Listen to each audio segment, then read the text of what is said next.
রাসূল করিম সাল্লাল্লাহু আলাইহি ওয়াসাল্লাম কেমন দয়ালু রহমত, একটা ছোট্ট উদাহরণ আমি আপনাদেরকে দেব। আমি হাদিস নাম্বারটা বলে দিচ্ছি, বুখারী শরীফ 4372 নম্বর হাদিস। রাসূল করিম সাল্লাল্লাহু আলাইহি ওয়াসাল্লামের সাহাবী হযরতে আবু হুরায়রা রাদিয়াল্লাহু আনহু বলছেন, বর্তমান সৌদি আরবে একটা শহর আছে রিয়াদ। এই রিয়াদের আগের নাম ছিল নজদ। কি ছিল? নজদের এখানে একটা গোত্র ছিল, গোত্রের নাম বনি হানিফা। বনি হানিফার একজন গোত্রের সরদার ছিল, ওই গোত্রের সরদার নাম হচ্ছে সুমামা, তার বাবার নাম উসাল। সুমামা বিন উসাল, ওই লোকটা কেমন ছিল? তিনি নবী করিম সাল্লাল্লাহু আলাইহি ওয়াসাল্লামের বিরোধিতায়, কাফের থাকা অবস্থায় যা যা করা যায় বিরোধিতা সব করেছে। আমার প্রিয় নবী সাল্লাল্লাহু আলাইহি ওয়াসাল্লাম বললেন, তোমরা যে কোনো ভাবে সুমামাকে ধরে নিয়ে আসবা। তোমাদেরকে আমি কি দিলাম? দায়িত্ব দিলাম। বুখারী 4372 নম্বর হাদিস। তখন সাহাবায়ে কেরাম একটা সুযোগ বুঝে সুমামা বিন উসালকে, যেহেতু ইসলাম মুসলমানের বিরুদ্ধে তিনি কাজ করেন, অনেক মুসলমানকে শারীরিকভাবে আঘাত করেন, সেজন্য নবীজির নির্দেশে তাকে অ্যারেস্ট করে মদিনা শরীফে নিয়ে আসলো। আনার পরে এরা কি করলো? মসজিদে নববীতে তখন তো এরকম বড় বড় পাকা পিলার ছিল না, খেজুর গাছের খুঁটি ছিল। এই খুঁটির সাথে সুমামা রাদিয়াল্লাহু তাআলা আনহুকে বেঁধে রাখলো। তখনও তিনি ঈমান আনেন নাই। নবী করিম সাল্লাল্লাহু আলাইহি ওয়াসাল্লাম গেলেন, যাওয়ার পরে বলেন, সুমামা তোমাকে কি করব বলো? তো সে বলল, আপনি যদি আমাকে মৃত্যুদণ্ড দেন তাহলে আমি যেহেতু অপরাধ করেছি এটা আমার শাস্তি হিসেবে হবে, কারণ আমি মানুষ হত্যা করেছি, সেজন্য সেই হিসেবে আপনি আমাকে মৃত্যুদণ্ড দিতেই পারেন। আর যদি আপনি আমাকে ছেড়ে দেন, আপনি যা চাইবেন তত দেব। নবী করিম সাল্লাল্লাহু আলাইহি ওয়াসাল্লাম মুস্কি হাসলেন। রাসূল করিম সাল্লাল্লাহু আলাইহি ওয়াসাল্লাম বললেন, খবরদার, সুমামাকে বেঁধে রাখছো, বেঁধে রাখো, তবে 3 বেলা খাবার চাইলে খাবার দিবা, না চাইলেও দিবা। জাস্ট টাইমে যখন সে বাথরুমে যেতে চাইবে ব্যবস্থা করে দিবা। আর তার গায়ে আঘাত করা যাবে না, শুধু বেঁধে রাখবা, এছাড়া কোনো শাস্তি হবে না। সুবহানাল্লাহ বলেন। একদিন চলে গেল, 3 বেলা খাবার চলতেছে, বাথরুমে আসা যাওয়া চলতেছে, জাস্ট টাইমে খাবারও চলতেছে, মসজিদে নববীর কুটির সাথে বাঁধা। এরপরে পরের দিন নবী করিম সাল্লাল্লাহু আলাইহি ওয়াসাল্লাম আবার আসলেন, বলেন, সুমামা কি করব তোমাকে বলো, তোমাকে কি শাস্তি দেওয়া যায় তুমি বলো। আবারও বলল, আপনি যদি আমাকে মৃত্যুদণ্ড দেন তাহলে আমি সেটার অপরাধ করেছি, সেজন্য আপনি আমাকে দিতে পারেন। আর যদি ছেড়ে দেন তাহলে আপনি যা চাইবেন আমি দিতে রাজি। নবী করিম সাল্লাল্লাহু আলাইহি ওয়াসাল্লাম বললেন, আবার চলে গেলেন, কিছু বললেন না। এইভাবে 3 দিন, কথা বলেন কয়দিন? 3 দিনের দিন আমার প্রিয় নবী সাল্লাল্লাহু আলাইহি ওয়াসাল্লাম বললেন, তোমাকে কি করব? 3 দিন পরে তার মনটা কিছুটা পরিবর্তন হয়ে গেল। বলল, যদি আপনি ইনতুনইম আলা শাকির, যদি আপনি আমাকে ছেড়ে দেন আমি আপনার কাছে কৃতজ্ঞ থাকব। আমার নবী তো রূহের ডাক্তার। নবী করিম সাল্লাল্লাহু আলাইহি ওয়াসাল্লাম সাথে সাথে বললেন, একে ছেড়ে দাও। নবী করিম সাল্লাল্লাহু আলাইহি ওয়াসাল্লাম ছেড়ে দিচ্ছেন না, আজীবনের জন্য গোলামিতে বেঁধে রাখতেছেন। আমার নবীজি বলেন, ছেড়ে দাও। তাকে ছেড়ে দেওয়া হলো। তখন ওই সুমামা রাদিয়াল্লাহু তাআলা আনহু তিনি বের হয়ে গেলেন।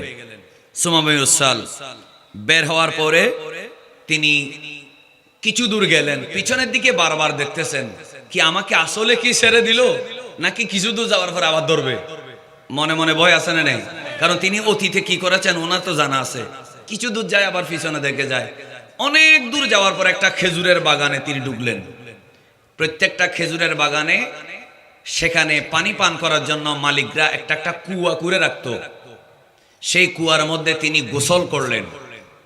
গোসল করে তিনি ঘরের দিকে মুক্তি পেয়ে ঘরের দিকে যাচ্ছেন না, আবারও আমার নবীর মসজিদে নববীর মধ্যে ঢুকে গেলেন। সাহাবায়ে কেরাম আশ্চর্য হয়ে যাচ্ছেন, এই লোকটাকে আমার নবী ছেড়ে দেওয়া এটা যেমন আশ্চর্য, এর চেয়ে আরো বেশ আশ্চর্য হলো সে আবার পিছনের দিকে চলে আসা।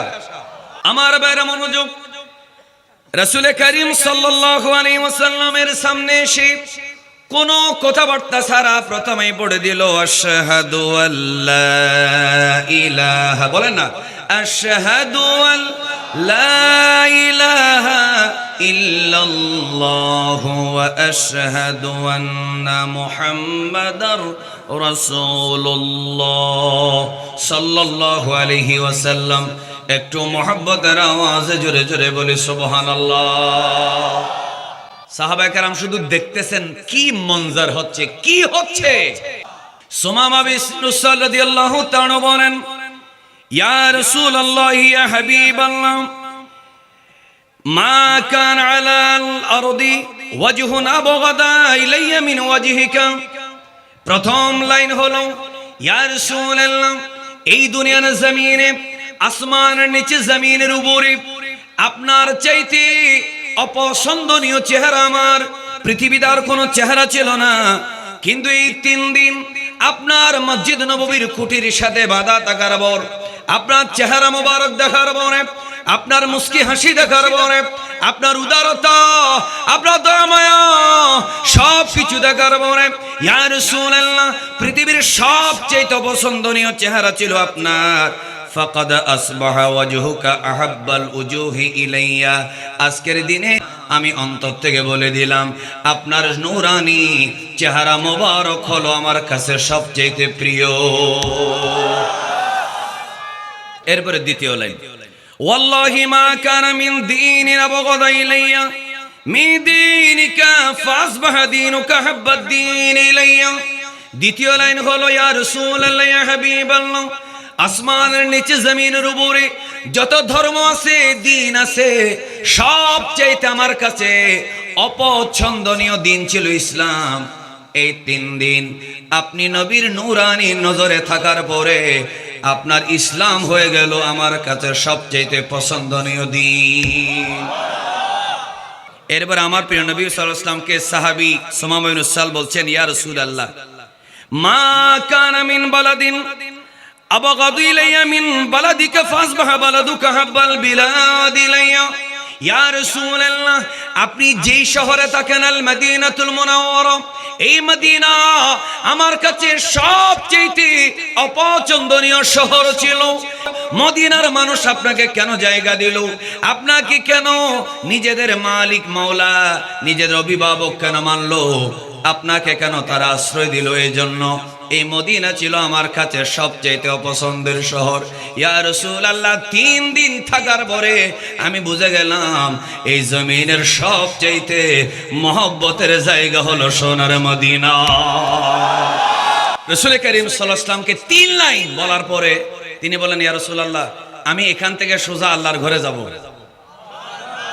আমি নিজের ঘরে যাব না, কার ঘরে যাব?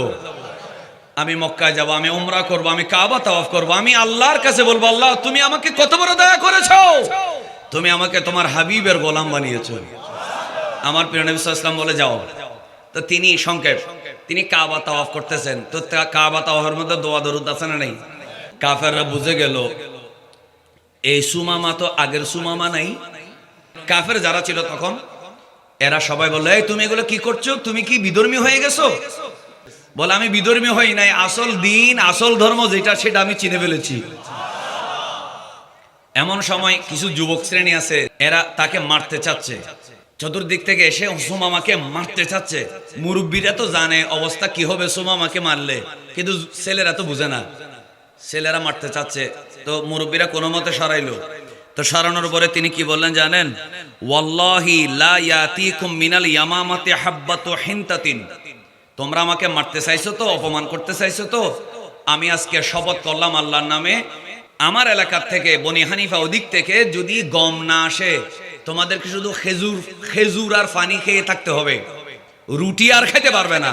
আমি আল্লাহর কসম করে বলি, আমাকে যখন অপমান করেছো, ইনসাল্ট করেছো, আমি আল্লাহর কসম করে বললাম, একটা দানা, হাব্বাতুম মিন হিনতাতিন, একটা দানা আজকে থেকে তোমাদের কাছে আমি রপ্তানি করব না।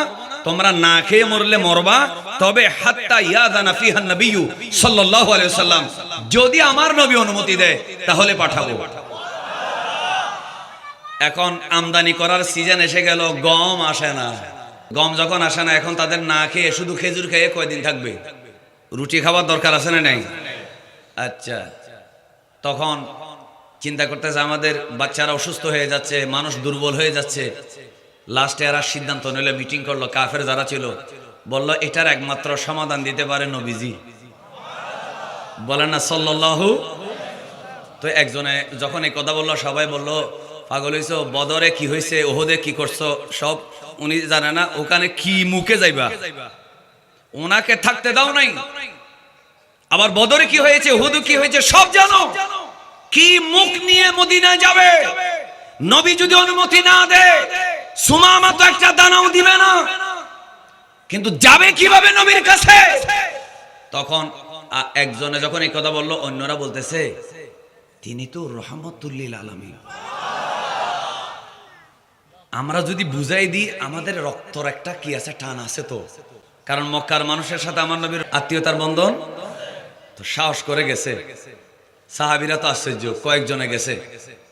সাহাবীরা বলে যে এরা এখানে কেন, গতিবিধি সন্দেহজনক। এদেরকে নিয়ে নবী করিম সাল্লাল্লাহু আলাইহি ওয়াসাল্লামের কাছে আসলো। আমার নবী বললেন কেন আসছো? বলেছে ইয়ামামার থেকে একটা গমও আসতেছে না, টাকা ডবল দিলেও দিচ্ছে না, সে অন্য দেশে দিবে, এখানে দিবে না। আমার নবী সাল্লাল্লাহু আলাইহি ওয়াসাল্লাম বলে সুমামাকে খবর দাও। আসছে, অথবা আমার নবী খবর দিলেন, সুমামা যে আল্লাহকে মানে না, তাদের জমিনেও কিন্তু আল্লাহ বৃষ্টি দেয়। যে একদিনও আল্লাহকে রব হিসেবে স্বীকার করে না, তার গাভীর স্তনেও দুধ হয়, তার পুকুরের মধ্যেও কি হয়, মাছ হয়, তার জন্য বাতাস হয়, তার জন্য বৃষ্টি হয়। একটু মহব্বতে বলবেন না সুবহানাল্লাহ।